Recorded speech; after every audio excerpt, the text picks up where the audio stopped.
Hi everyone, welcome to Dharma Earth's Dose of Dharma, and this is your dose of Dharma for today. So previously we talked about without investigating and scrutinizing, the foolish, incompetent, bad person injures himself. He is blameworthy, subject to blame by the wise, and generates much demerits, right?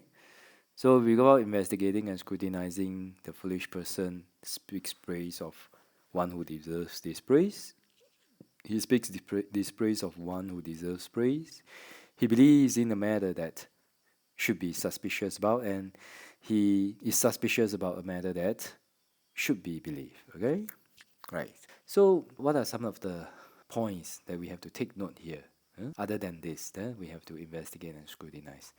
Well, that is that some people are very sure of themselves. They are very sure of their opinion.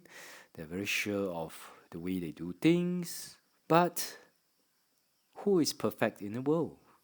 Nobody is perfect in the world.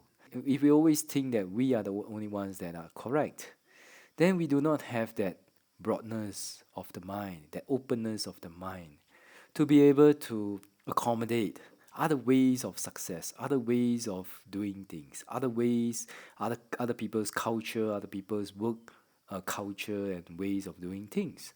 And if we do not have that, then in the process, we may generate a lot of unwholesomeness. We may be upset a lot of times. We may be overwhelmed by our unwholesome emotions, right? So, do we really cannot believe ourselves? So there is a story in the Buddhist text. That is that during this is in the Majjhima Nikaya. So there was once when Mara wanted to. Mara is the tempter, the one who tempts, the one who hinders one from escaping from samsara. So there was once this Mara. He was trying to influence the disciples of the Buddha, of the Kakusanda Buddha. This was a past Buddha, not our present Buddha, but the past Buddha.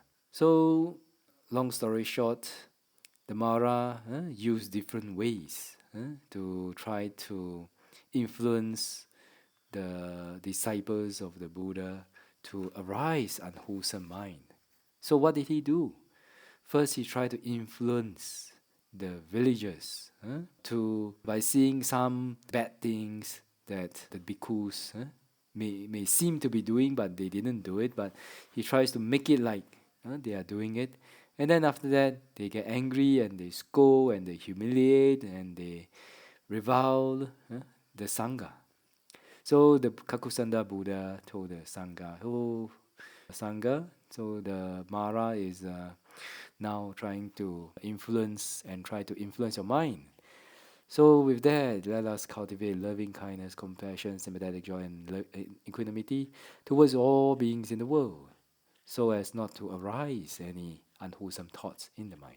Then Mara didn't succeed, right? So he changed another way. He tried to influence the villagers, telling them that oh these are good monks. You see, you scold them, but they are still loving. They're still very calm. Oh, they are good monks. They are practicing monks. So shower them with gifts. You will generate much merits. Praise them, honor them, venerate them, like that. And the villagers, under the influence of Mara, did all these reverential things, all these deeds. And then after that, the Buddha say, "Oh, Sangha, now we have name, fame, and gain. But be careful. This is because of Mara. So abide in the world, contemplating impermanence, repulsiveness in the body, repulsiveness of food, and dispassion for the world, like that, so as to protect your mind from greed and craving."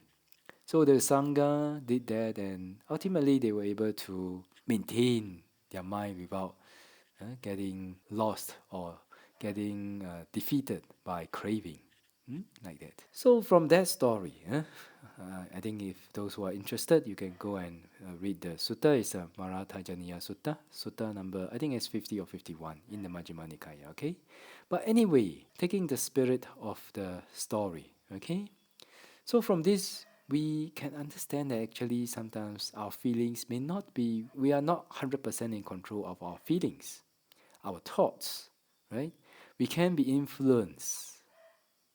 Isn't that so? I mean, it's very easy if you go into a lecture theater and your lecturer comes in, face very black, he's very quiet, stomp in, uh, bangs the door, slam his books on the table. Well, your mind, your mind will get a little bit upset and or influenced, isn't it? You may be a little bit scared or nervous. What is happening to the lecturer? Did we do something wrong? Right? Yeah. So our mind can be influenced. Huh?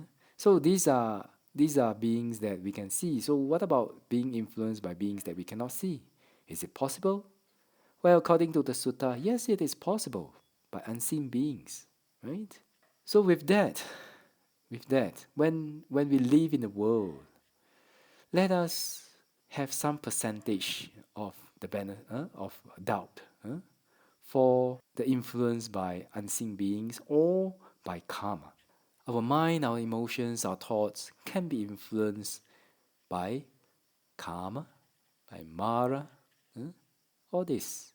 Okay, so with that, let us have the belief that, hey, actually, we don't have to believe ourselves totally.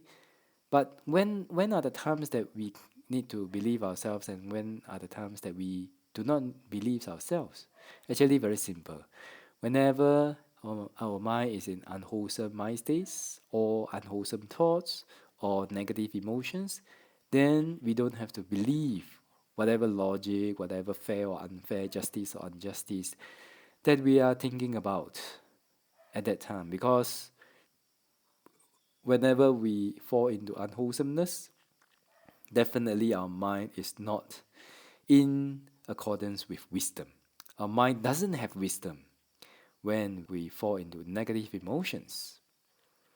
So, when are the times that we can believe ourselves? Well, you can believe yourselves when your mind is bright, when your mind is in wholesome thoughts, when you are feeling good, then you can more or less, especially if it is wholesome thoughts, then you can believe yourself. Because ultimately, at least the karma that is generated will be wholesome. And we do not generate demerit for it. We are not blameworthy and subject to blame by the wise because at least our karma is wholesome, right? Maybe we may be blamed for the way that we do things. Maybe you may do something, you may want to advise somebody with a good heart, but it may not be the way that the person can accept. But at least the karma that we generated is wholesome. But maybe just that, maybe next time when the karma result ripens, then you may experience people trying to advise you that is not suitable in a way that it is not suitable for you, right? So so yeah, please bear in mind this. Whenever we have unwholesome thoughts, don't believe ourselves. All right. Whenever we have negative emotions, not feeling good, don't believe ourselves. Don't believe your logic. Wait until the feeling or your emotions are better in a wholesome state again before you investigate and before you scrutinize. So that is one way that we can maintain ourselves without being injured, as described in this sutta. Alright? Okay, so this is your dose of Dharma for today. We shall all be well, peaceful, and happy, and may the Triple Gem bless all of us to be able to attain path, fruition, and Nibbana as soon as possible. Sadhu, sadhu, sadhu.